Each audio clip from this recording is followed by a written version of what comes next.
राज ठाकरे हे मुंबईचं अर्थकारण बिघडवणारं व्यक्तिमत्व असल्याचं वक्तव्य केंद्रीय राज्यमंत्री रामदास आठवले यांनी केलेलं आहे। शिंदे आणि फडणवीसांनी राज ठाकरेंच्या घरी वारंवार जाऊ नये असा खोचक सल्ला रामदास आठवलेंनी दिलेला आहे।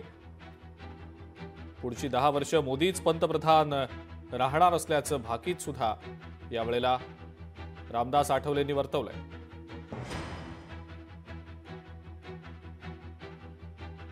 मुंबईची इकॉनॉमी कोलॅप्स करणारी ही त्यांची मागणी आहे। त्यामुळे राज ठाकरेंच्या या भूमिकेला कडाडून विरोध होणं अत्यंत आवश्यक आहे। माझ्या पक्षाचा त्याला विरोध आहे आणि सरकारने सुद्धा हे लक्ष दिलं पाहिजे।